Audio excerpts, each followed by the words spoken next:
എല്ലാവർക്കും നമസ്കാരം. നമ്മുടെ ഇന്നത്തെ വീഡിയോ എന്ന് പറയുന്നത് നമ്മളെല്ലാവരും തന്നെ ക്ഷേത്രങ്ങളിൽ പോയിട്ട് വഴിപാടുകൾ കഴിക്കാറുണ്ടല്ലേ.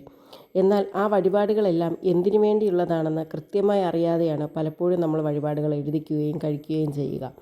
എന്നാൽ ആ വഴിപാടുകളെക്കുറിച്ചുള്ള കാര്യങ്ങളാണ് ഇന്ന് പറയുന്നത്. വീഡിയോയിലേക്ക് പോകുന്നതിന് മുമ്പ് എല്ലാവരും എൻ്റെ ചാനൽ സബ്സ്ക്രൈബ് ചെയ്ത് വെക്കണേ. വിളക്ക് വഴിപാട് കഴിച്ചാലുള്ള ഗുണം എന്താണെന്നറിയാമോ? ദുഃഖ നിവാരണം. പിൻവിളക്ക് വഴിപാട് കഴിച്ചാലുള്ള ഗുണം എന്താണെന്നറിയാമോ? മംഗല്യസിദ്ധി, അതുപോലെ തന്നെ ദാമ്പത്യ ഐക്യം. കെടാവിളക്ക് വഴിപാട് കഴിച്ചാൽ മഹാവ്യാധിയിൽ നിന്ന് മോചനം ലഭിക്കുമെന്നാണ് വിശ്വാസം. നെയ്വിളക്ക് വഴിപാട് കഴിച്ചാലോ നേത്രരോഗങ്ങൾക്ക് ശമിക്കും. ചുറ്റുവിളക്ക് വഴിപാട് കഴിച്ചാൽ മനഃശാന്തി, പാപമോചനം, യശസ്. നാരങ്ങാ വിളക്ക് വഴിപാട് കഴിച്ചാലുള്ള ഗുണമെന്ന് പറഞ്ഞാൽ രാഹുദോഷ നിവാരണവും അതുപോലെ തന്നെ വിവാഹ തടസ്സം നീങ്ങാനുമാണ്. അതുപോലെ ആൽവിളക്ക് വഴിപാട് കഴിച്ചാലുള്ള ഗുണം എന്ന് പറയുന്നത് ഉദ്ദിഷ്ടകാര്യസിദ്ധിയാണ്. മാല വഴിപാട് കഴിച്ചാലോ മാനസിക സുഖവും. കൂവളമാല വഴിപാട് കഴിച്ചാൽ 3 ജന്മങ്ങളിലെ പാപങ്ങൾ നശിക്കുകയും ഉറച്ച മനസ്സ് ലഭിക്കുകയും ശിവസായുജ്യമടയുകയും ചെയ്യുന്നു എന്നാണ് വിശ്വാസം. നിറമാല വഴിപാട് കഴിച്ചാൽ അഭീഷ്ടസിദ്ധിയാണ് ഫലം. ഗണപതി ഹോമം നടത്തിയാൽ വിഘ്നങ്ങൾ മാറി ലക്ഷ്യം കൈവരിക്കലാണ് ഫലം. കർഗഹോമം വഴിപാട് കഴിച്ചാൽ ബാലാരിഷ്ടമുക്തി, രോഗശമനം എന്നിവ ലഭിക്കും. മൃത്യുഞ്ജയ ഹോമം വഴിപാട് കഴിച്ചാൽ കഠിനമായ രോഗനിവാരണവും സകലവിധ പാപമോചനവും നടക്കും. തിലകഹോമം വഴിപാട് നടത്തിയാൽ പ്രേതോപദ്രവങ്ങളിൽ നിന്ന് ശാന്തിയാണ് ലഭിക്കുക. കാളികാഹോമം നടത്തിയാലോ ശത്രുദോഷ ശമനവും. ലക്ഷ്മി ഹോമം നടത്തിയാൽ ധനാഭിവൃദ്ധിയുമാണ് ഫലം. ചയോദ്രുമ ഹോമം വഴിപാട് നടത്തിയാൽ രോഗശാന്തിയും. ഐക്യമത്യ ഹോമം വഴിപാട് നടത്തിയാൽ കുടുംബഭദ്രതയും മത്സരങ്ങൾ ഒഴിവാക്കലുമാണ് ഫലം. സുദർശന ഹോമം വഴിപാട് നടത്തിയാൽ രോഗശാന്തിയാണ് ഫലം ലഭിക്കുക. അഘോര ഹോമം വഴിപാട് നടത്തിയാൽ ആഭിചാരബാധ, ശത്രുദോഷം എന്നിവയുടെ നിവാരണം. അതുപോലെ ആയില്യപൂജ വഴിപാട് നടത്തിയാൽ ത്വക്ക് രോഗങ്ങൾ ശമിക്കുകയും സർപ്പപ്രീതി ലഭിക്കുകയും സർപ്പദോഷങ്ങൾ മാറിക്കിട്ടുകയും ചെയ്യും.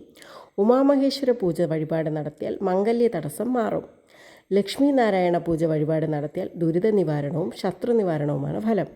100 മാലും വഴിപാട് നടത്തിയാലോ സന്താന ലാഭം, രോഗശാന്തി, ദീർഘായുസ്സും ലഭിക്കും.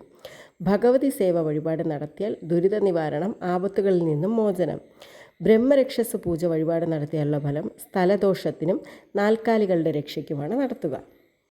ഉദയാസ്തമന പൂജ വഴിപാട് നടത്തിയാൽ ദീർഘായുസ്സും ശത്രുദോഷ നിവാരണവും സർവ്വ ഐശ്വര്യവും ലഭിക്കും.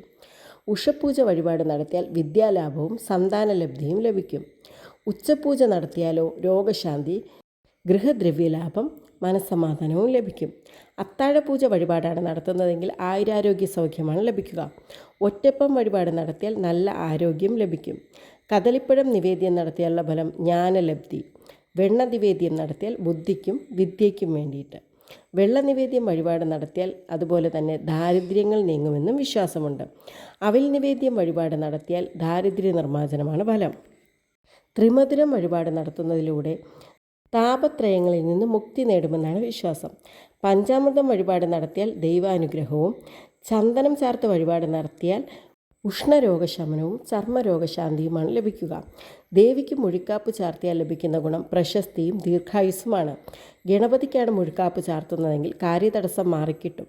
ശിവനാണ് മുഴിക്കാപ്പ് ചാർത്തുന്നതെങ്കിലോ രോഗശാന്തിയും ദീർഘായുസ്സുമാണ് ഫലം. ഇനി കാവടിയാട്ടം വഴിപാട് നടത്തിയാൽ ഐശ്വര്യലബ്ധിയും. മുട്ടൊരുക്കൽ വഴിപാട് നടത്തിയാൽ തടസ്സങ്ങൾ നീങ്ങുകയും ചെയ്യുന്നു. താലിചാർത്തൽ വഴിപാട് നടത്തുന്നത് മംഗല്യഭാഗ്യത്തിനാണ്. നീരാഞ്ജനം വഴിപാട് നടത്തിയാൽ മനസ്വസ്ഥതയും ശനിദോഷ നിവാരണവും രോഗവിമുക്തിയും ലഭിക്കും.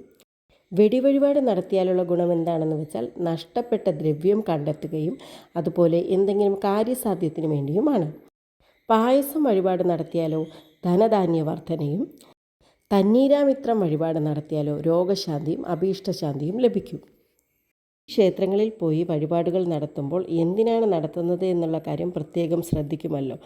വിശ്വാസത്തോടു കൂടിയും ആഗ്രഹത്തോടു കൂടിയും പൂർവാധികം ഭക്തിയോടു കൂടിയും നമ്മൾ എന്തുതന്നെ ഭഗവാനോട് ആവശ്യപ്പെട്ടാലും ഭഗവാൻ അത് സാധിച്ചു തരും. എല്ലാവർക്കും നല്ലൊരു ദിവസമാകട്ടെ എന്ന് ആശംസിക്കുന്നു. നന്ദി, നമസ്കാരം.